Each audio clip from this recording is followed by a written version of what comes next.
Hello, everyone. Welcome to Chop and Brew. I am Chip Walton. In this episode, a conversation about one of my favorite yeast and fermentation related topics, and that is Kveik.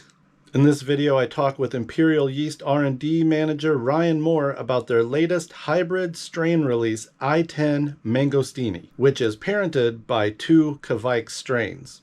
We talk not only about this new Mangosteeni strain, its unique flavors and performance qualities, plus some ideas of what kind of worts to ferment with it, but we also talk more broadly about our shared curiosity with the history and mystery of Kveik yeast cultures, plus why they seem able to hybridize so well. And we wrap it up with a bit about the future of the lab's Imperialis series of yeast strains. Before we get our nerd on, a quick reminder that all technical interviews with friendly industry folk like this are made possible by our Patreon supporters. If you like this kind of content, please consider making a monthly pledge, small or large, at patreon.com/chopandbrew.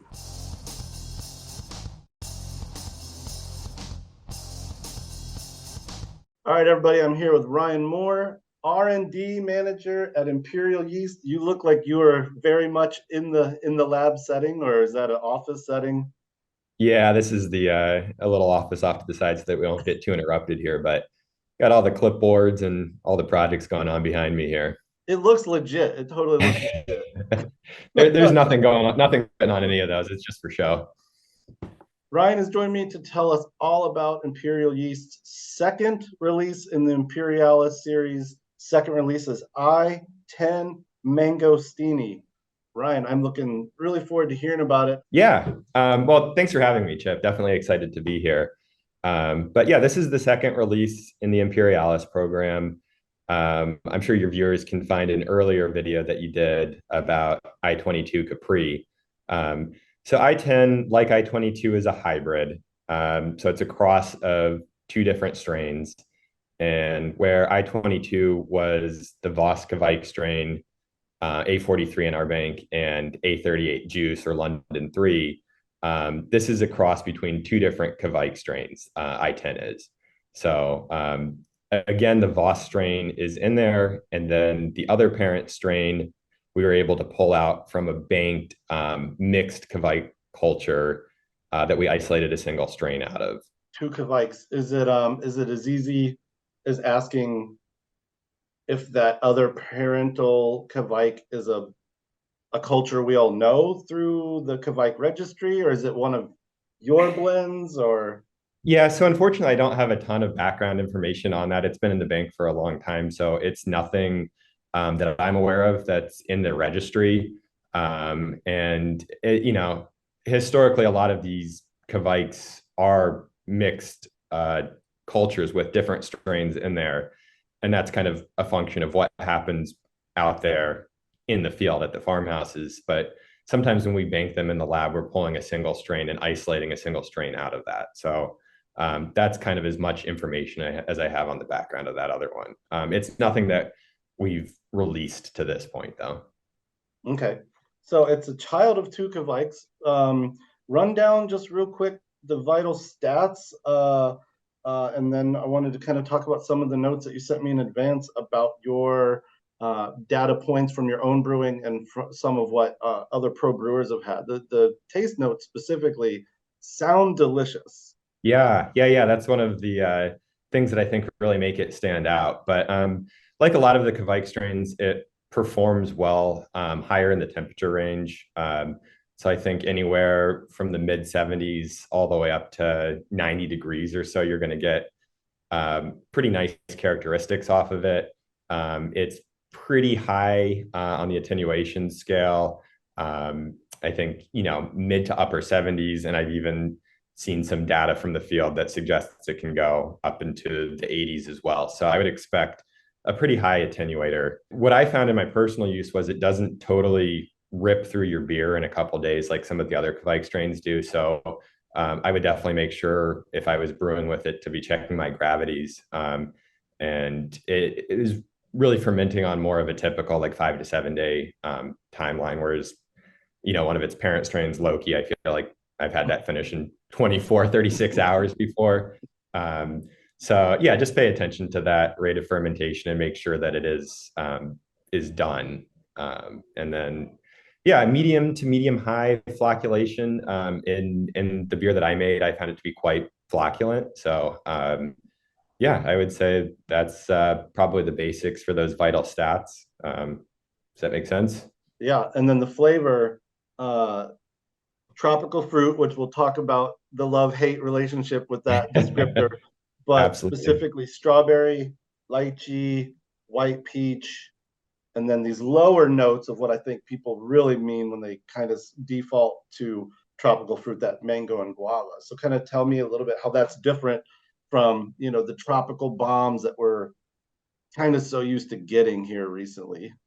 Yeah, totally. So I guess it probably makes sense to start talking about Loki as one of the parent strains. So I found that strain is pretty clean, especially lower in the temperature range. And then when it gets higher, it's a little bit on the citrusy, orangey, marmalade side of things. And then a lot of the other Kveiks that I've worked with personally are falling in that crutch flavor descriptor, like we talked about, of tropical fruits. So that's passion fruit, orange, guava, mango, pineapple, like all those flavor profiles. And I think that I10 does have some of those characteristics, but what I found when I was using it, and a lot of the data that we got back when we were running sensory and the strain development, and from the brewers that we partnered with in the field, we did get some more subtle notes that I still think of as fruity, perhaps tropical, depending on which fruit you're talking about. But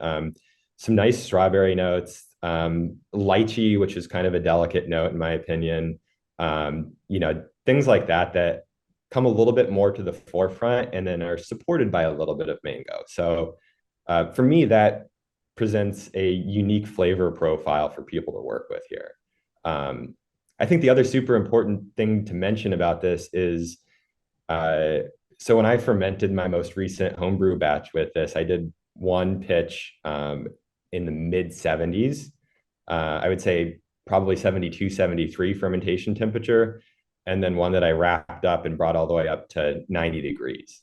And while a lot of those notes were present in the 90-degree fermentation, I got a lot from the cooler temperature fermentation too. So you don't necessarily have to take it all the way up to 90 to start getting some of those fruit notes. That's cool to know because we were just talking about this the other day at work around Kveik. It's nicer to have more regular fermentation temp friendly things, especially Kveiks, because, yes, just like lager, it's hard for people to do 50 degrees. It's kind of hard for some people to also do 90 without external equipment. It's cool to know that this Mangosteeni is kind of giving some of that availability without figuring out some other way of temperature control on the high end. Yeah, I think especially depending on what your equipment profile is, knocking out in the mid 70s, especially this time of year when our groundwater temperature doesn't really enable me to cool too far, is a great place to start with this strain. I think people would be pretty happy with the results that they would see there.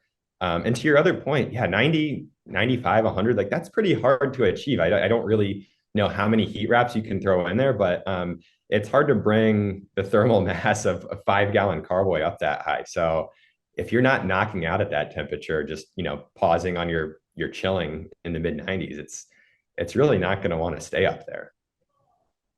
You mentioned the flocculation being pretty high, and you you thought that maybe this would be a good candidate if you're fermenting with it for kind of like mid fermentation dry hop. What kind of were you thinking? What kind of beer styles process and other ingredients do you think is involved in something with that kind of scenario? Yeah, totally. So the mid fermentation dry hopping, I think, accomplishes a couple things. I think a lot of times with the sensory profiles of a strain like this, it's very nicely complemented by a modern dry hop, so where you're getting more of those tropical notes. So I think that would play really well from a sensory perspective. But also, yeah, when you have a relatively flocculent yeast strain that takes its time getting to to the end of fermentation, I think you can kind of encourage it to keep moving along with that mid-fermentation dry hop. It just helps keep things up in suspension, helps keep your gravity dropping, kind of like the equivalent of swirling a carboy without necessarily having to do that. So yeah, both from the sensory and just encouraging your beer to finish in that timeline. I hadn't even thought about it from that angle. A high flocking or a quick flocking yeast can almost stall's probably the wrong word, but might run out of may stop eating in the main zone of the carboy because it's all at the bottom.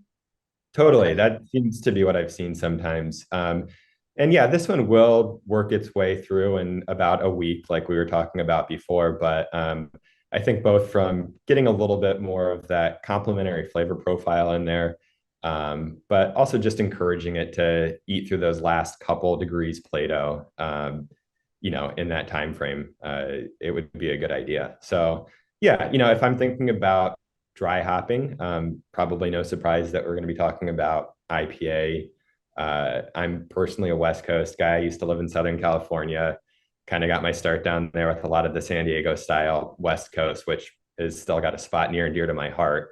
But one thing that I noticed when I was tasting through my batch was that some of these fruit notes, the strawberry, the lychee, to me are a little bit softer notes that I think would be complemented by a more pillowy mouthfeel.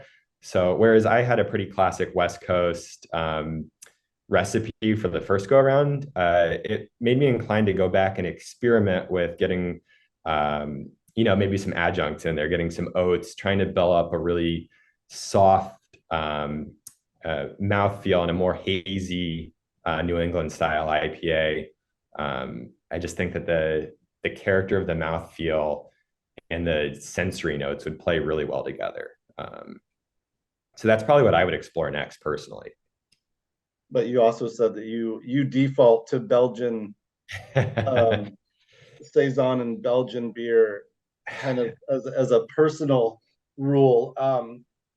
Let's say we're not going hot bomb with this. What kind of are there styles within the Belgian saison farmhouse, or even just other less hoppy American styles that you would be intrigued to see this get put into? Yeah, definitely. I'm certainly guilty as charged in terms of being part of the Saison is Life fan club. But I think that, in the two samples that I have in-house from the different temperature ranges, I think that they would both be really interesting in just kind of a classic Saison recipe, where you're getting a little bit of the wheat in there. And since it's a relatively high attenuating strain, I might hold back on putting any sugar in, which I normally do with my Saison recipe to kind of dry it out. I like dry, bitter beer personally. But I think also that I would be really curious to see how more of a classic noble hop, late hop would play with some of those strawberry notes. Like if you're getting a little bit of a herbaceous or minty hop contribution, I think that could be really interesting with the profile off of this yeast. So I'd be curious to try that. I will say in the sample that I fermented warmer up in the 90s, there was a little bit of almost an earthy note to the yeast character that I got out of it that made me think of Bière de Garde. So I'd be curious to maybe put in a little bit of Munich, maybe up the bitterness a little bit and just do something that had a touch more color and malt character than just kind of the classic Pilsner and Turo that I like to do so often. Yeah. Do maybe a semi-hoppy Belgian style out of it. So maybe like Hallertau's or Strisselspaltz or something that are Definitely. not what you think of when you read a description that says complements Sure. hop Yeah. charges. Yeah, and I'm a huge Goldings fan, like a Styrian Golding might be interesting too. But yeah, that's, I think, don't get me wrong, I can drink IPA all day. It's a lot of what's in my fridge, but it's super fun to play around with stuff more on the farmhouse side of things. And now that kind of on the spot here, I'm thinking, I'm wondering when I do more Belgian styles and saisons, I typically bottle condition them. Mm. I just really like the character that I get out of that. So that might be another fun thing. I don't have any data on that, but sometimes you get a different performance based off of that re-fermentation that happens in the bottle. And I'd be curious to see what would happen with this strain doing that. Um, Not with so an yeah. additional dosage, but just doing the regular process of priming a bottle with whatever residual yeast is in the Yeah, completed fermentation. definitely. That's, I mean, what I often like to do with my saison is just try to get a little bit of that residual in there and give it some time in the bottle. So yeah, hopefully that gives people some avenues besides just the hazy or the West Coast route. Yeah, no, I love it. So I wanted to also just talk about kind of Kveik in general, and then we'll finish with kind of the future of Imperialis, and how maybe your vision for it or Imperial's vision has changed since starting it. Just Kveik, we were kind of talking. What is kind of most eye-opening when you are working with Kveik? We've talked about how they're often cultures. They often have multiple strains of yeast and or bacteria. Then you guys get them. You usually clean out the bacteria for sure. Maybe you singulate it. Maybe you blend them like Kveiking. But what is kind of in the 3 or 4 years that Kveik's really been on the radar? What's most impressive, mind-opening, eye-opening, and maybe even like misunderstood? Yeah, that's a great question. I think a great starting point would be, since we're talking about um, a program where we're looking at hybridizing yeast, is it seems like we've had some good results with the Kveik strains, which I don't know if that's necessarily a coincidence or not. So part of the hybridization process is kind of depriving yeast of some of its basic nutrients, which forces it into a hibernation state where it's going to sporulate. And I'm sure you could probably link viewers to an earlier podcast where you talked about this a bit more. Um, but I think that the historical handling of Kveik strains may have something to do with the fact that they seem to frequently be willing to sporulate relatively well. A lot of the strains historically were stored dried, which is going to be an environment that's deprived of some of the basic nutrients or the protectant factors. So it's kind of perhaps a stressed environment for the yeast. So when you're looking at it from an evolutionary perspective, I think it's kind of interesting that some of the strains that we've had better sporulation results with come out of the Kveik family, because it's important to note that not everything is equally willing to sporulate. So you don't just have your choice of anything that's in the bank. You can't just automatically pick two strains and cross them. It just doesn't work that way. So that's, I think, one thing that kind of jumped out to me, that I would think has relation to the historical handling of a lot of these strains. And then, yeah, I mean, I think it's probably not a shock to anybody, but just the temperature performance range is always super interesting to me. People are knocking out at 100 degrees Fahrenheit historically, or maybe even above that. And the fact that these yeasts are capable of performing and throwing wonderful flavors and not getting fusely at that temperature range is still shocking to me. Every time I pitch that warm, I feel like I'm doing something wrong. But temperature is definitely one of those things that I love to play around with personally. Since I have the setup for it, I will often split batches, not just of a Kveik strain, but like of a Belgian strain, for example, and try it at a really typical ale fermentation temperature of 64 to 68, and then try it at like 80 to 85 and just see what the results are like. I mean, I'm really a hands-on person, so I feel like I need to learn by experience. And sometimes you ferment something that hot and it really isn't that appetizing. Sometimes you ferment something that hot and it's surprisingly good. So I just always like kind of paying attention to how the strains that we do know what their origins are, whether that's a Kveik or not, how they're used historically, and especially in the farmhouse setting. It's easy for me to romanticize that style of brewing, but I Yeah. think that there's a lot that we can still learn from how they were processed and handled, over there in Belgium and Norway and Lithuania and all those places where techniques probably look really different than, the modern American brewery. Yeah, this is a random question I wasn't even planning on asking, but I'll throw it out there. So I have some of these Journes Kveik flakes that my friend Ivar sent. I brewed an Imperial Stout in 2020 with them. I kept them frozen. I basically made like a brew day starter. I took first runnings, threw some flakes in there, put it in a mason jar while I did the rest of the 2 or 3 hour. In this case, I also like boiled it longer and et cetera, et cetera. But that thing was raging and ready to blow the top off. I tried to replicate that this year, but I had only been keeping them at like cellar temps, just like in my basement, and Mm. it did not take off at all. I ended up having to pitch Loki as just a backup because at least it's Voss like. And Yeah. Ivar, this just adds to the magic of Kveik, right? The temperatures that they mash at, the length that they boil. He was like, you can't make a starter out of Kveik flakes that aren't coming from the freezer. They don't, they're not asleep enough to wake up. And I was just like, what? It Oh, doesn't, wow. but they're already more awake. He's like, no, since asking a few other people about this, I guess it's this way in nature with other organisms as well. Does that make sense to you? Yeah, I haven't heard that before. That's kind of interesting. I mean, I think certainly the idea that you are selecting for a certain handling method, based off of generations of yeast or generations of brewers or both. I could certainly see that, having selected cells that want to perform in a certain environment. But yeah, that's kind of that specific situation is definitely new to me. But you're absolutely Yeah. right. It does just contribute to the magic of the organism. Yeah. Ivar and a lot of the guys over there, these families, pretty much these Kveiks are like their family life. What do you call them? Kind of like an heirloom or a birthright.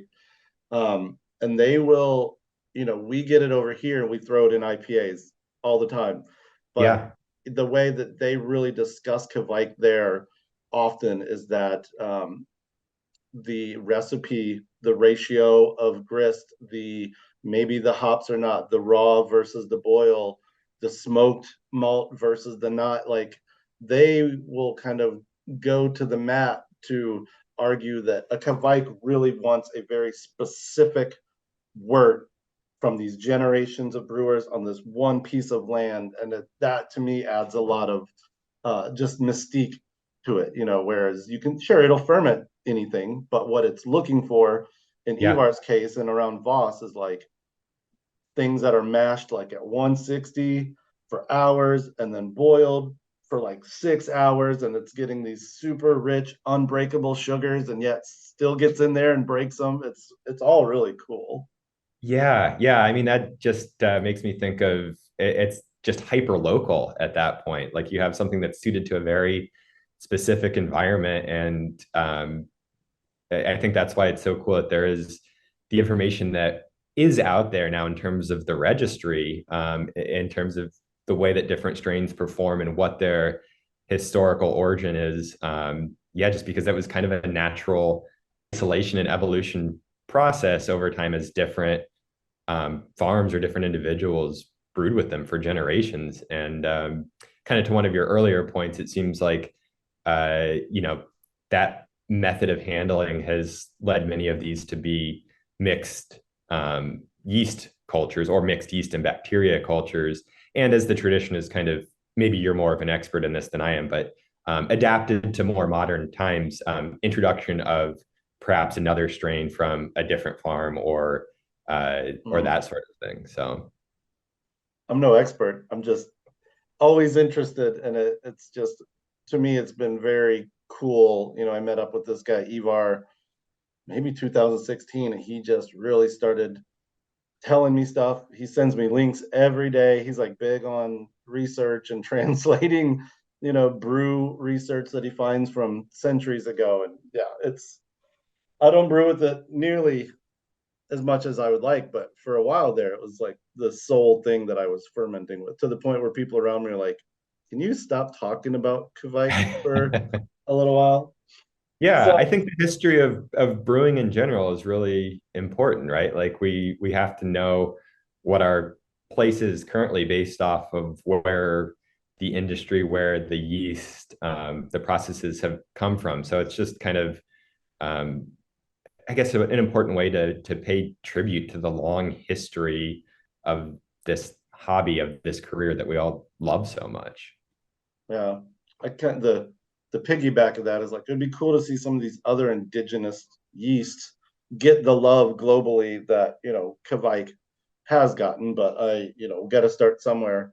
Yeah, And absolutely. they're even like there's an effort in Norway to make farmhouse brewing as a concept a UNESCO Mm, um, historical, whereas a lot of time that's a person, place, or thing, not a person, but a place or a thing.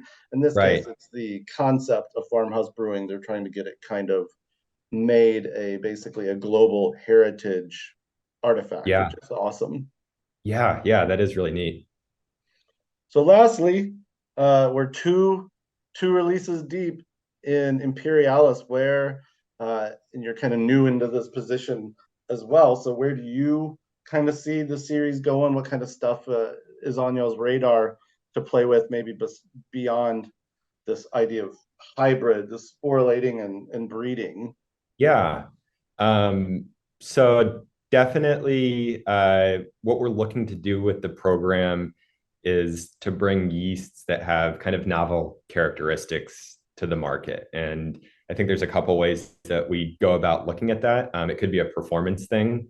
So how does it attenuate? How does it flocculate? How does it create clean up diacetyl, something like that? Or it could be more of a sensory thing. So is it bringing a flavor profile that is new in some way?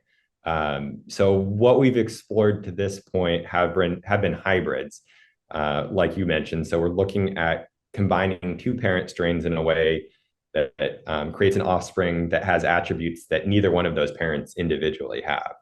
Um, and one of the things that we've been working on recently is kind of related to that. But like we talked about a little bit before, when you're encouraging that sporulation process, as opposed to what's normally happening when we're propagating yeast or when somebody's brewing at home, which is an asexual cloning process, that's the budding. What's happening here is a spores form that has four sexual spores in it, or I'm sorry, an ascus is formed. So it's like a budding of the cell wall that has four little baby spores in it. And to hybridize, we would typically put two of those spores in close proximity to each other and allow a mating to occur. One of the things we noticed along the way was when you're pulling those four spores apart, they don't all seem to have the same characteristics. And we first noticed this at a large colony morphology level. So when we're looking at those strains on a plate, which is one of the ways that we can identify, or at least start to identify strains in the lab. So we're pulling the four spores apart, isolating them so that we can work with them to hybridize them. But we noticed in some cases that the four spores looked really different from each other. So that kind of got us thinking, what other phenotypic, what other display characteristics might they have that would be different than their parent strain? So instead of taking it to the hybridization step, what we've been playing around with recently is what we're calling spore babies. So just exploring the potential of those spores individually. And yeah, it takes some time to go through the whole strain development process, but we're in the middle of a round of that from another strain that hasn't been part of one of the two hybridizations that we've worked on so far. So that should yield some pretty exciting results too. Dr. Matt had talked about kind of bio prospecting. Is that something you are interested in as well? Kind of just Oh, finding a yeast that's out there that has not existed yet. yeah, absolutely. We have a couple people on our team that have worked on that. So we've got Adam, who lives, for those people that aren't familiar with Portland, up the Columbia River Gorge. So it's really scenic out by Mount Hood. And he worked with a couple of our lab techs Mary and Tristan last summer to do a lot of bioprospecting. So definitely still looking at what we can bring in that isn't in the bank. There's so much stuff in the bank that we frankly still need to explore the potential of better. And that's a lot of Sac cerevisiae, but there's other strains too. So yeah, I think continuing to explore the bioprospecting route and maybe some non-conventional yeast strains is something that I would definitely like to look at too. Yeah. Yeah, there's a number of different ways to get that novel performance characteristic out of yeast. So we're going to continue to explore as many as possible. So Mangosteeni, is it seasonal? I mean, it's listed as seasonal on the website, Yeah. or is it year round? So the way we've noted it for now is as a seasonal, but I think you'll find that it's going to go into the Imperialis program, which is a different heading on the website. So it should just drop down in there and live next to I-22 Capri. Okay, so it's the current seasonal for anybody that really wants to get to it while it's new. But if you don't see this video in the next 3 months, it'll also be available. Yeah, for sure. And I appreciate you taking the time to talk about this strain today. And a lot of the information I have is from both personal experience, the lab work that we've done, and from sensory stuff that we've done with partners out there in the field. But to an extent, these are generalizations, and we can always have more data. So I would love to hear from your viewers in terms of any styles that they try, any kind of results that people get. If they want to drop us a line on social media or comment on one of your videos, we're always super excited to hear from people. As we both know, homebrewers are such a creative lot, and there's probably a million things that I haven't thought of that we can do with this. And yeah, we would love to hear from people. Speaking of what homebrewers are, they're also very cheap. The legit question within that backhanded compliment is, will Mangosteeni, can you use it for generations that you found? Obviously it's new, but would you anticipate that it could be used generationally? I would, as part of the hybridization program or development process, it's going to be stable, so it'll continue to perform the same way. And then what we found with the brewery partners is that it harvests pretty well. So usually that's a good indicator that you're going to be able to continue using it. Another kind of more speculative comment, going to your earlier point about brewing with some of those dried Kveik strains, is I don't know whether you could get away with drying it or not, but it would be a fun thing to play around with too. But I would certainly encourage people to crop and harvest and repitch. I think that would work just fine. Okay, yeah, or I'll do Ivar's. He makes wax boats out of parchment paper and then puts that in a really low temperature dehydrator, or no temperature, just fan, and that's how he makes flakes out of his slurry. So I've never thought about doing that with an American commercial yeast for some reason. Yeah, I have no idea whether it would work. So this is just the experimental side of me being unable to resist the impulse of saying that. But if you do that, I would love to know what the results are. That could be pretty fun. Wonderful. Well, thanks. You guys sent me a couple of pouches, so this helps me maybe figure out maybe one of each, maybe something hoppy, mid fermentation, dry hop, and then kind of follow your lead on Bière de Garde or Saison, or just something a little more golden and yeast forward, really, than hop forward. It sounds lovely. Nothing against the hop companies, but I love those yeast forward beer. All right, Ryan, appreciate you. Yeah, Chip, thanks so much for having me.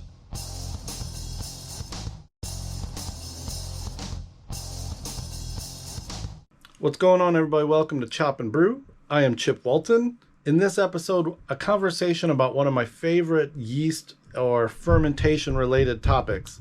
Man, you can hear Jonas running all over the place. Jonas is upstairs like tum, tum, tum, tum, tum, tum, tum, tum. He's a stomper. He's a heel walker, man.